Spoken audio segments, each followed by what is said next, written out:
साथियों नमस्कार, मैं डॉक्टर विजय यादव पुनः आपके समक्ष उपस्थित हूं। इन दिनों एसआईआर को लेकर के चारों तरफ हो हल्ला मचा है। एसआईआर का तात्पर्य स्पेशल इंसेंटिव रिवीजन अर्थात विशेष गहन पुनरीक्षण वोटों के लिए अर्थात वोटर लिस्ट जो है वोटर लिस्ट के लिए विशेष गहन पुनरीक्षण प्रक्रिया अर्थात उसका नवीनीकरण, सत्यापन, शुद्धिकरण या मृत या अवैध मतों को मतदाता सूची से बाहर करने का जो ये कार्य चल रहा है, इस पर निरंतर हंगामा हो रहा है।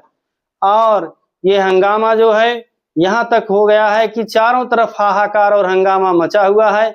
लगातार बीएलओ की मृत्यु और सुसाइड करना, अवसाद में चले जाना और तमाम तरीकों से आनन फानन में पुनरीक्षण की प्रक्रिया को अप्रशिक्षित लोगों से पूर्ण कराना क्या सरकार की मंशा पर सवाल खड़ा करता है? सरकार की मंशा पर अवश्य ही सवाल खड़ा करता है। क्या लाखों लोगों और लाखों करोड़ों रुपए चुनाव के समय 10-10 हजार रुपए खाते में डालने वाली सरकार के पास ट्रेंड या प्रशिक्षित लोगों की कमी है या ट्रेंड या प्रशिक्षित लोग नहीं है? साथियों, क्या यह कार्य कोई एनजीओ, स्वयंसेवी संस्थाओं या अन्य से टेंडर के माध्यम से नहीं कराया जा सकता था? लगातार शिक्षकों की मौतों ने सबका दिल दहला देने वाली घटनाएं बराबर आ रही हैं।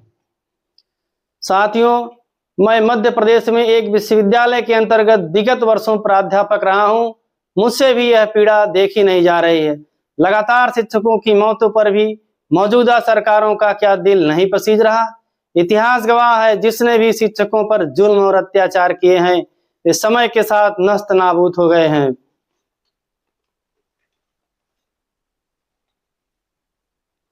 मुझे तो इस पुनरीक्षण प्रक्रिया पर सड़ांधया गहरी साजिश की बू आ रही है। इसमें हजारों वर्षों से शोषित दलित, पिछड़े, कमेरा, अल्पसंख्यकों के खिलाफ बड़ी साजिश और मोर्चाबंदी दिखाई दे रही है। चूंकि लोकतांत्रिक व्यवस्था में वोटों का आंकड़ा बहुत महत्वपूर्ण होता है, चुनाव में पूरा खेल तो आंकड़ों का ही है।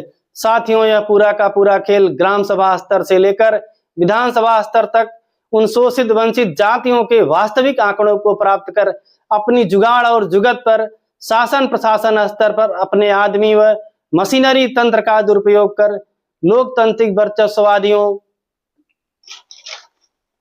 का यह नया तरीका और पैतरा है और वर्चस्ववादियों को सीधी सोची समझी चाल है। वे वर्चस्ववादी लोग जो कभी मुख और भुजाओं से पैदा हुए अपने आप को बताते हैं, ऐसे लोग जो है लोकतंत्र को तोड़ने या मरोड़ने का कार्य कर रहे हैं और यह उन लोगों की सोची और समझी हुई चाल है। इस लोकतांत्रिक लड़ाई से बाहर करने की सोची समझी उनकी चाल है। वे वर्चस्ववादी लोग जो कभी जात के नाम पर, कभी धर्म के नाम पर, कभी हिंदू मुस्लिम के नाम पर और तो और हद तब हो जाती है जब वह देश और राष्ट्र के नाम पर हमारे शोषित, वंचित व दलित समाजों का हजारों वर्षों से शोषण करते रहे, शोषण करते आए हैं। उन्हें अच्छी तरीके पता है, उन्हें भय है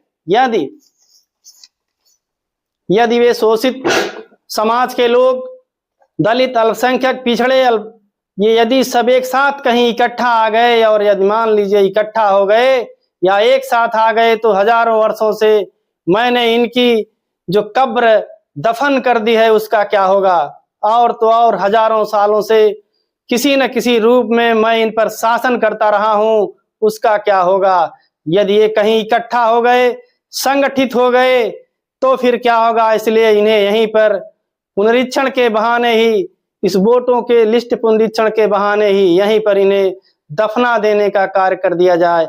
चूंकि ये शोषित, वंचित, पिछड़े, दलित और कमेरा लोग हजारों वर्षों बाद भी शिक्षित और प्रशिक्षित नहीं है और इनसे तो यही तो नहीं, इतना ही नहीं, इनसे 3 पीढ़ियों का हिसाब मांगूंगा।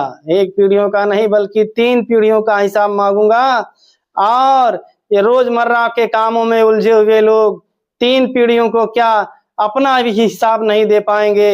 ऐसे ही लोकतांत्रिक की प्रथम लड़ाई में ही इन्हें यही जिंदा दफना दूंगा। रही सैयद जो बाकी बचे खुचे लोग हैं, उनको जातिगत आंकड़े के आधार पर उन्हीं के शोषित वंचित वर्ग के अगुआ नेताओं को खरीदकर या फिर धर्म के नाम पर उस भगवा झंडे का या हिंदू मुस्लिम का डर दिखाकर या फिर हिंदू राष्ट्र के निर्माण का मुद्दा तो अभी बचा ही है, और तो और हिंदू राष्ट्र का आह्वान करके चुनाव तक तो इन सबको हिंदू राष्ट्र के नाम पर इकट्ठा कर ही लिया जाएगा। साथियों, आपसे हमारा निवेदन है कि आप हमारे शोषित, वंचित, दलित, कमेरा, पिछड़ा वर्ग, अल्पसंख्यक के घरों तक डोर टू डोर ग्राम सभाओं या विधानसभा स्तर तक उन सभी मतदाताओं का सहयोग करें जो शिक्षित व प्रशिक्षित नहीं है। साथियों, तकनीकी का युग है। आज भी हमारे लोग कम से कम 50 से 60% हमारे लोग कंप्यूटर या संगणक तकनीकी में बहुत पीछे हैं। आप सभी लोगों से मेरा निवेदन है, डोर टू डोर जाकर इन सभी लोगों का सहयोग करें। साथियों, विशेष रूप से हमारा निवेदन उन सभी दलों, सभी पार्टियों के प्रदेश व राष्ट्रीय अध्यक्ष या पार्टी प्रमुखों से है। निवेदन है कि संगठन की रूपरेखा में परिवर्तन का जोखिम उठाएं। अपने संगठन के जिलाध्यक्ष या वरिष्ठ नेताओं को पावर बूथ अध्यक्षों, वरिष्ठ नेताओं का पावर बूथ अध्यक्षों व बूथ सदस्यों को हस्तांतरित करें।